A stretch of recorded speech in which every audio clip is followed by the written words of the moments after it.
Hey guys, and welcome to lecture number 2 of our History 125 Western Civ. And I'm Professor Candida, again, for SUNY SCC. And we're going to go ahead and get started. This lecture is going to be on ancient civilizations, specifically Mesopotamia, Egypt, and around the area of Palestine. So I told you guys in the beginning, we're going to really be looking at art this semester.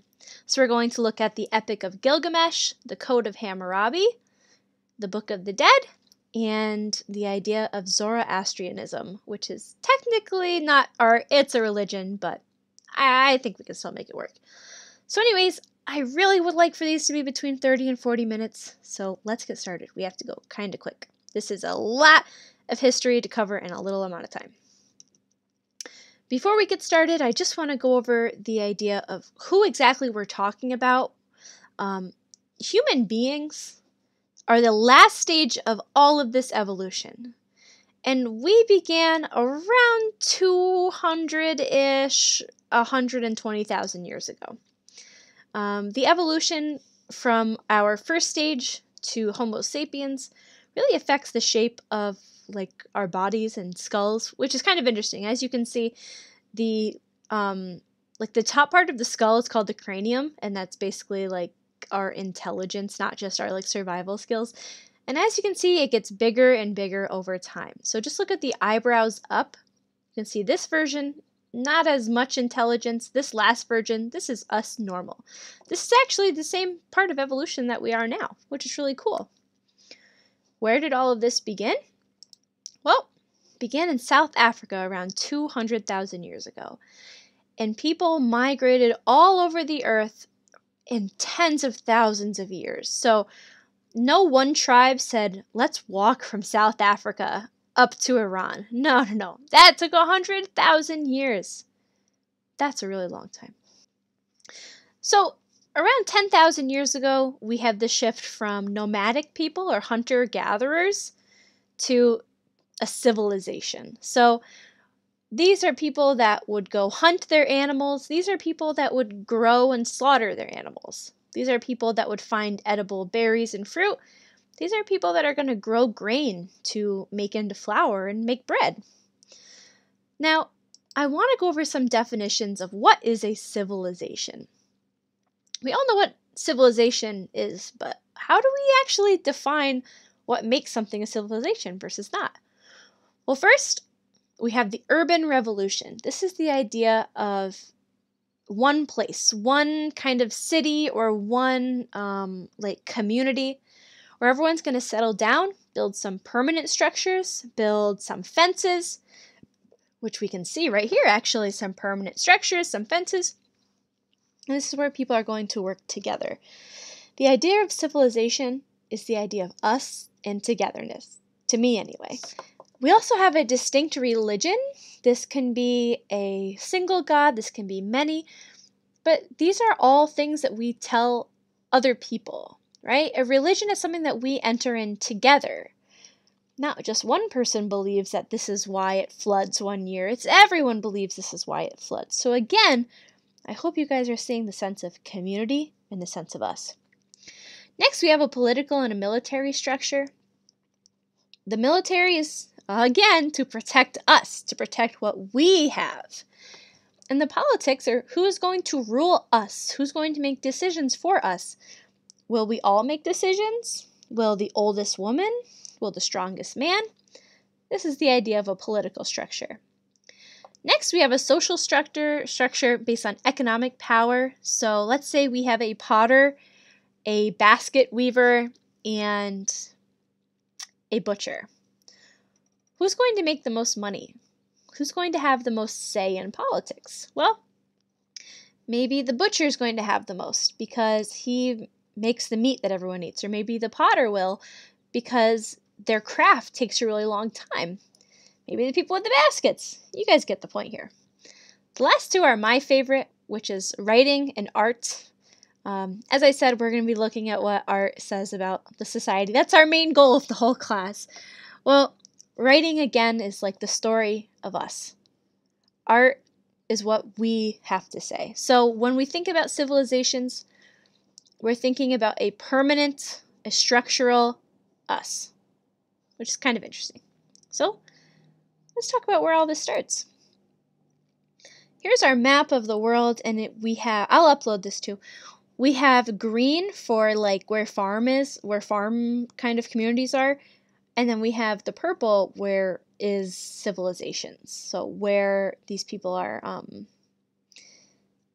having our structures, having our religion and stuff like that. So we today are going to be focusing on this area of the world. Today we call this the Middle East. This is where our cradle of civilization is. We call this the Fertile Crescent. This is the area between two rivers that we call Mesopotamia. And it has some places that maybe sound familiar to you if you know about older history or the Bible. We have Babylon, Jerusalem.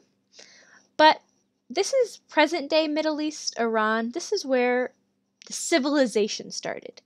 Human beings started in South Africa, but civilization starts in the Fertile Crescent in the Middle East. Okay? There's some characteristics of Mesopotamia that are really interesting. They have city-states, so a big city where they make kind of their own rules. It's just like how we have New York state laws, but we still have a federal American laws. So, Uruk, for example, they might make some of their own rules, but they still have to answer to Mesopotamia. Okay? This is what brings them together. So, what's really interesting is they have what's called ziggurats. This is like a pyramid in Egypt, but this actually came first. And just like the pyramids, they're religious. They have to do with politics. People thought that the ziggurat is kind of where humanity, the earth, and the sky, the gods, kind of met. Aside from our mountains over here in Iran, this is kind of a flat area. We see the desert. So there wasn't like a big hill or a mountain you could go up to be closer to God. They had to build it. So these ancient people built this. And like I said, it has to do with politics and God, which brings us to our next point, that it's a theocracy. A theocracy is a government ruled by religion. So if America was a theocracy, the Bible would be where all of our laws come from. Our president would be chosen by God. Our president would be religious, maybe a god himself. So, we're checking off all of the boxes for a civilization so far. This area, they created the wheel, and some of the social structures they had were people in charge in the government or nobles, people that are related to God, or the gods actually. Some common people, the workers and stuff that make, like the butcher and the basket maker and all that. And then there's slaves. Slaves are the ones that actually do a lot of the work that no one else wants to do. So, for example, the ziggurat was built by slaves, but it was designed by like an architect. An architect would be a commoner, and the slave is the one that builds it. I know this is kind of fast, but we have a lot to get through. Some of the cultural things we're going to talk about, our most important one is the Epic of Gilgamesh. So the Epic of Gilgamesh is religious. It has to do with writing. It has to do with art. So it says a lot about Mesopotamia. And I have a video. We're going to do a reading of the Epic of Gilgamesh, but I'll tell you a little bit about it now. What's great about this is it was written on a stone in cuneiform. So we still have this. Like, I want you guys to imagine we have the Bible, but what if there's like a really big flood and the Bible's written on paper? Then the paper is all screwed up and it's gone. No. In Mesopotamia, they wrote on stones. So we know for sure what the Epic of Gilgamesh was. But I do want to talk about this mysterious 12th stone. In order to talk about that, I have to tell you a little bit more about Gilgamesh. So the place is Uruk. This is one of our city-states in Mesopotamia, and there's two main characters. Gilgamesh, who he does not give a damn. In the beginning, he is so powerful, he's part god, so he will just like steal stuff, rape, pillage. He is super strong, and he doesn't care about anyone. And the gods are mad about this. They're mad that he doesn't care. So they make Enkidu, which is another person who's part god, and they make him to actually fight and kill Gilgamesh. Well, they fight, but they end up becoming friends. And when I tell you this is the most epic bromance in history, let me just say, Gilgamesh and Enkidu were absolutely inseparable. One of the things that I want you to think about when you're reading parts of it is, were they in love? Were Gilgamesh and Enkidu really lovers, or were they just really close best friends? That's for you to decide. Well, Enkidu and Gilgamesh are pillaging, and they meet someone who says that Enkidu is going to die first, and Gilgamesh is really upset. And that ends up happening. Enkidu is dead, and Gilgamesh is absolutely inconsolable. He doesn't want to pillage and rape and be bad anymore. He is so sad about Enkidu that he finally cares. Like, he's finally a caring human being after Enkidu dies. And he gets so upset that he tries to talk to other characters about the idea of escaping death. How can we bring Enkidu back? How can I be dead with Enkidu? Is there an afterlife for us to be together? And you guys can see why I would say maybe that they are lovers and maybe they're in a relationship. So the interesting thing about the Epic of Gilgamesh is that it's written on 12 stone tablets, but historians think that it was really only 11, which makes us wonder, what is the 12th one about? Well, the person that they talk to about escaping death and the person that they talk to about Enkidu, like when he comes back to life, is this character, Unafishtim. Kind of hard to say. Anyway, Unafishtim ends up surviving a really great flood. And if you guys look back at the map, you'll notice that Uruk is on the border of a river. So he survives this great flood with his wife and a bunch of different animals. Does that sound familiar to anyone who maybe knows stuff about the Bible? Maybe it sounds like the flood in Noah's Ark. So the idea in the Bible is that Noah talks to God, and God says there's going to be a great flood, and you need to save all of the animals and yourself and your family. And they do, and civilization is wiped out. But then he lives. He escaped death. Well, some people think that the 12th stone tablet is actually just a part of the Bible that ended up with the other 11, which is kind of interesting. Gilgamesh should have ended where Enkidu dies and Gilgamesh is sad and he wants to be more of a good person again, but it doesn't. It keeps going. So that's kind of interesting. We see the blending of our old humanity, and this is the good thing and the problem with being a historian of really, really old history. It's hard to find these documents. Yes, we can read them, but there's not many of them. If someone wanted to learn about the year 2020, think of how many books are just in one library. But writing into stone, that was not really easy. So a lot of our stories we have are on stone tablets, and there's not many of them. But what's really interesting about the Epic of Gilgamesh is it tells us so much about what people value. And that's your homework assignment, so I want you guys, we're going to pause here to go and work on that. But I'm going to keep on going with our next pieces of the ancient civilizations, which is the Kingdom of Babylon. And the Kingdom of Babylon has a really interesting code of laws called the Code of Hammurabi.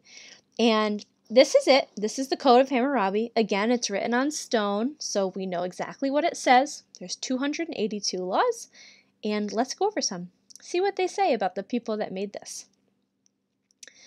Consumer protection. What do you guys think should be done if a carpenter builds a house that falls and kills the owner? Any thoughts? Well, the Code of Hammurabi says if the builder builds a house for someone and it's not constructed properly, the house falls, the owner is killed. The builder should be put to death too. Family values. What happens if a boy slaps his father? If a son slaps his dad, his hand should be cut off. Wow. What about marriage? What should be done if a wife ignores her duties and belittles her husband? So her duties might be like cook and clean, and belittles her husband could be like make fun of him. Well, if a woman is not careful, but talks, gossips about her husband, they shall throw her into the water. So she might drown, she might be attacked, but they should throw her into the water. How about debt? What is done if someone can't pay his debt? Well, if he can't pay his debt, he should have to sell his wife or son or daughter, unfortunately, and bind them to services. So for 3 years, they shall work in the house of their purchaser, and in the 4th, they shall be given freedom. Medical mistakes? What if a really important person dies in surgery? Well, if a doctor has made a large opening or a large incision with a knife and kills the nobleman or commoner, or opens a tumor by accident, the doctor's hand shall be cut off. Wow. Robbery. What should the punishment be for robbery? Well, if you're caught robbing someone, you shall be put to death. What if a slave is mean to his master, says, "You're not my master"? Well, they should cut off his ear. Kind of interesting. The reason why we're going through all of this is I want you to think, what does the Code of Hammurabi say about the society that made it? Well, we know that they do surgeries. We know that they have medical technologies if there's a thing about doctors. We know that they have slaves. There's rules about slaves. We know that they have heterosexual marriages. So we also know that the man is more important than his wife, which is interesting. And we know that there are builders, that their job is just to build more structures for the city. All right, the next thing we're going to talk about is ancient Egypt. What's really interesting about Egypt is that the Nile River flows from south to north, which is a little interesting. So if my mouse was a boat, it would be flowing this way. And Egypt is so rich in natural resources because the Nile River floods. So the Nile floods, and that's okay. People are prepared for that. And when it floods, it puts a lot of nutrients from the water called silt into the land, which is really great for growing. First, we have the pyramids of Egypt. This is supposed to be a city for the dead. So when a really important king or a pharaoh is like a religious king, like god king, when he dies, all of his insides are taken out. He is mummified. That's what mummified is, to be kind of like wrapped up. All of the insides that they took out are going to be in like jars and vases. So there's like a heart jar, this and that. And these pyramids are huge. What's really interesting is that they had the technology to build these things. Very, very cool. As far as art and technology, the art is really, really functional. We see like the writing, it tells a story or it tells laws. So we have these beautiful pictographs, which we're going to look at a little bit later. And they tell us so much about the art style, but they also have a purpose. So we might have a beautiful piece of art, but really it's rules on, just like our Code of Hammurabi. It's like rules on how to behave, which is interesting. And our pictographs are hieroglyphics. So as far as society goes in ancient Egypt, it's really organized. Our god king, our pharaohs at the top. We have priests and nobles, just like Mesopotamia. Our common people are those like kind of merchants, people that sell and make things, and the lower class are called our serfs. So a serf is not quite a slave, but and not treated very well either. The only thing is, the serf gets protection and stuff from the god king, so it is a good relationship, but you still don't really want to be a serf. The culture in Egypt is really, really heavily focused on religion. And we're going to talk about the Book of the Dead. So I want you guys to think, what does the Book of the Dead say about the ancient Egyptians? We have this story of good and evil, we have a journey, and we have the heart being weighed. So as you guys can see, there's such heavy religion. It's so important to the Egyptians. And when we think about religion, we think about things that it can explain. Now, do you guys remember what I said earlier in our ancient Egyptian lecture? What is a natural thing that happens that they want to explain? Well, the Nile River flooding, of course. So religion is so important because they relied so heavily on the Nile River that they wanted to pray and be in a good relationship with God, with the gods, so that the river would flood. And because of that, they thought that other things would give them a better relationship with the gods, which is really cool. Our last thing that we're going to talk about, and sadly we're going to talk about it very, very quickly, is the idea of like Palestine and the Assyrians. So let's get to that. But first we're going to talk about the Hebrews. So the Hebrews are children of Israel. Israel was originally named Jacob. He was one of the sons of Abraham, I believe, or one of the sons of Abraham. And Israel ends up having these children that become the tribes of Hebrew. So they believe in God, but God is a very special name for the Hebrews, and you're not actually supposed to say it. The name is Yahweh right here. We have the Hebrew Bible, which is called the Torah, also known as the Old Testament of our Christian Bible. What's interesting, though, is that parts of the Torah are also in Islam, which is pretty cool. This is the first 5 books. And what's really important is that the Hebrews are related to Abraham. And Abraham made this covenant with God, or a contract. And the contract is Abraham, and all of your children have to love God and be loyal to God. But in addition, God will be loyal to you. For the Hebrews, the social structure are, again, noblemen, people of the land, or, the commoners, people that work, and then they also have slaves.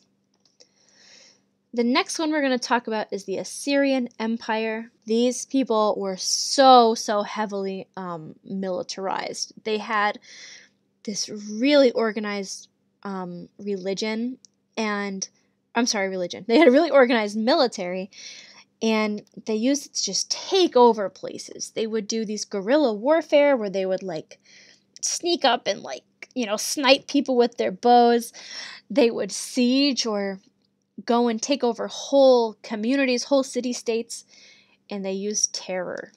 So people were so afraid of them to kind of keep their community organized. They use horse-drawn chariots, so they improve on the idea of the wheel, and they connect it to a horse, so when you're riding it, someone can steer and be stable and someone else can shoot, which is a lot more reliable than riding on the horse, trying to steer it with the saddle and the reins and shooting. Here's a map of our area. Again, the Assyrians were so huge of an empire because they conquered everybody with their military. All of these places were at one point conquered by the Assyrians. So we're talking Egypt, we're talking Mesopotamia, Jerusalem, Palestine. The next person I want to talk about is Cyrus the Great. Cyrus was a ruler who was really tired of being oppressed. He said that he was going to be a good leader. He was going to teach his leaders, or his subjects. He was going to respect his subjects. And this was a huge new idea. This was not how it was. If you were a leader, they had to respect you, but you didn't really give a darn about them. Not Cyrus. He was a little bit different. And he makes what's called a governing empire. So he was in charge of places, but he didn't go and make all of their decisions. He was in charge of the whole thing. And then there would be people who make other decisions. So think about our high school, for Schenectady High School. There's one principal, but then there's class principals. Okay? Cyrus was the principal of the whole school, but then other people were principals of each graduating class. And this is the huge empire of the Persians, of Cyrus's empire. And the last thing we're going to talk about today is the Persian religion of Zoroastrianism. this is the struggle between good and evil, and I have a video for us.